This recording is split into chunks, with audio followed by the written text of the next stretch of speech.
What's going on, guys? Josiah Brannon here, and I'm a 24-year-old NASM certified personal fitness trainer. And today we're going to be talking about the science behind your daily caloric needs. What does that mean? So we're going to be looking at it for those who are looking for fat loss, just maintenance, or muscular gain. So personally, I've been working out for about 2.5 years now, and I went from looking like this to looking like this in just about 10 months. So it's a combination of working hard, being consistent in the gym, and having a good diet. So let's get right into it. All right, so when it comes to weight gain or weight loss, it comes down to the basic formula that almost everyone knows: calories consumed minus TEE, and that will equal weight gain, so plus, or weight loss, which is minus. And so you may be asking, what is TEE? So TEE is total energy expenditure. Now, this is made up of 3 parts. First off is your resting metabolic rate, which is RMR, followed up by thermic effect of food, TEF, and physical activity, PA.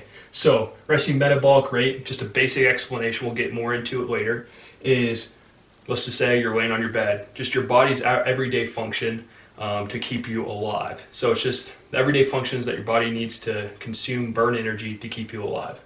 Thermic effect of food is the digesting of your food when you eat it. And then physical activity, that's what I'm doing now. Waving my hands, talking, walking, exercising, that's all physical activity. So if we look over here on the graph, at the top is, this whole chart here is your total energy expenditure, TEE, and that's made up of about 20% is physical activity.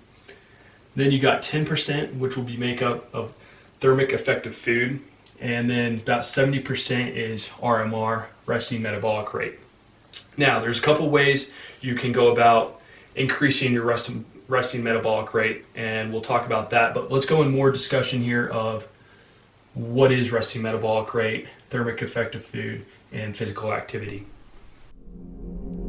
So, what exactly is resting metabolic rate, RMR? Well, it's the amount of energy expended while at rest. It represents the minimal amount of energy required to sustain vital bodily functions, such as blood circulation, respiration, and temperature regulation. So basically, RMR typically accounts for about 70% of total energy expenditure. Next, we have the thermic effect of food. So this is the amount of energy expended above RMR as a result of processing food, so digesting your food for storage and use. TEF, thermic effect of food, typically accounts for about 6 to 10% of the total energy expenditure.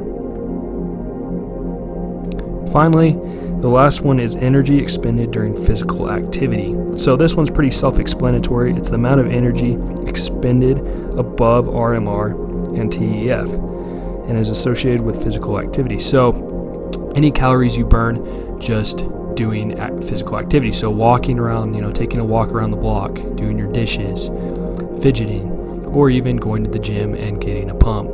All of that is included in physical activity. And it makes up about 20% of total energy expenditure. All right, so now that you know what TEE is, let's go on and talk about what you want to do if you're looking to lose fat, muscle gain, or just maintain. So I've helped several clients lose weight, and I have a very moderate approach. So my view on fitness and eating and things like that is everything in moderation. So first off, for fat loss, we want to talk about, you need to be in a caloric deficit. So there's 2 ways you can do that. You can reduce your calories, or you can increase activity. And I recommend personally for a healthy fat loss is about 1/2 pound to 1 pound a week. Just so that you're not doing anything too drastic. Typically, those who stick in a more moderate type of fat loss range when you're dieting, it makes it take longer, which it takes about 3 months to form a habit and about 6 months to make it a lifestyle change.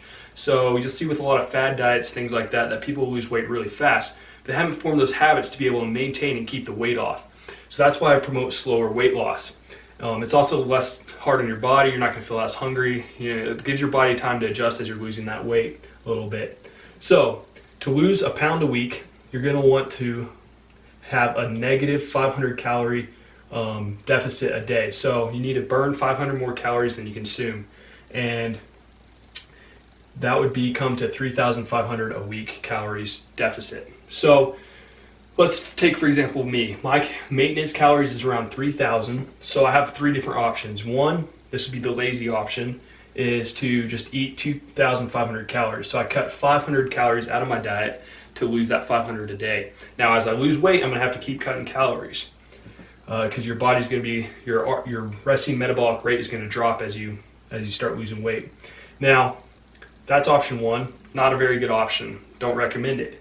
Now you got option 2, that's eat 3,000 calories, so you eat what your maintenance is, but then you burn 500 through physical activity, whether that's just going out and walking more, working out, just being more active, fidgeting more throughout the day. You got to burn an extra 500. That's going to be pretty hard to do for most people, to burn up a bunch of extra calories. It's a lot harder to burn calories than to consume calories. And then your next option here, which is the best option and what I promote, is to eat less. So you eat 2,700 calories. This is just a basic example, random numbers. So you eat, 300 calories less, and you burn 300 calories more. Now, actually, so that would put us at 600 calorie thing. So you'd burn, let's say you eat 2,800 calories, and then you burn 300, so that gives you your 500. Now, there's a bonus effect. These 2 options, option 2 and option 3, where you're doing physical activity, you have the bonus effect of increasing your resting metabolic rate. So when you are more active and you build muscle, it's going to increase your resting metabolic rate, which then allows you just resting, just laying, not even doing anything, just your body trying to maintain itself, will burn more calories naturally. It's nothing like crazy, but if you look, there was a study showing that 10 pounds of fat, you only burn about 20 calories throughout the day. So it's not that much. And then 10 pounds of muscle, you're going to burn an extra 50 calories. So it's 2.5 times more calories burned when you add muscle. So between cutting calories and adding muscle, it's going to help you maintain your resting metabolic rate a little better. It's still going to drop. There's nothing you can do about it, but it'll help you increase your resting metabolic rate and burn more calories throughout the day, making a diet and staying lean easier than if you're just cutting calories and not building any muscle. All right, next, let's talk about muscle gain. So this one, once again, is pretty basic. It's like the other one. You need to be in a caloric surplus. Now, most people are going to recommend you're in a caloric surplus of anywhere from 0.5 pound to 2 pounds to build muscle. However, I feel like higher caloric surpluses, I've tried it myself for powerlifting. If you're trying to get strong, it's a good idea. But if you're trying to maintain that lean athletic physique throughout the year, I would say a very more conservative route is a lot better. So my brother, he maintains a 6-pack year round, and he only adds about 3 pounds of muscle pounds on each year. So I recommend from 0.25 to 0.5 pounds of weight gain each week. Now, you can do that through increasing your calories, and you're going to need to increase your activity to build muscle. So you'll want to eat an extra 500 calories a day to 3,500 calories a week if you're trying to build a pound of muscle. So you'd adjust that to what your goal is. And to be able to maintain and build that physique that you want to get, it's going to take what I call the JB Fitness principles of hard work, dedication, consistency, and a proper diet. That's what I did. So you're gonna, you got to be in the gym, hard work, putting in that work. You're in there working hard every set. You're pushing yourself to the max if possible. You're gonna have off days, but you're gonna go in, work hard. Dedication and consistency kind of play hand in hand. That's going in, not missing days. So if you're scheduled to work out 3 times a week, you're gonna hit those 3 times a week no matter what. Maybe you're sick, okay, you miss it, but one day you're kind of, I'm tired, I don't want to do it. No, consistency, that's huge. That's one of the biggest reasons people don't see muscle gain and they get discouraged is because they're not consistent. You got it week after week, month after month, and year after year leads to that muscle gain. And a diet, if you have a bad diet, it's going to make it harder to build muscle. And you can't build muscle if there's some debates, but it's going to be extremely hard to put on any muscle mass if you're in a caloric deficit. You want to be in a caloric surplus as a natural athlete. So you want to have, people always ask about protein intake, and protein is very important. According to the scientific studies, and it's approved by NASM, which is what I'm certified through as a personal trainer. They highly recommend anywhere from 0.5 to 0.8 grams of protein per pound of body weight.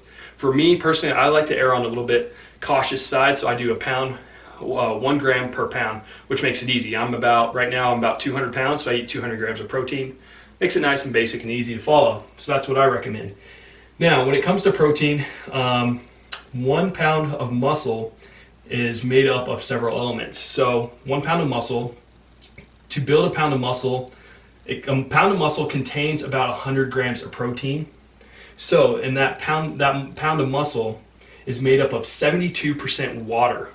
So that shows you guys, there's been also a lot of studies out there as well that, dehydration can negatively impact your workouts, energy, and water's vital and important to feeling good.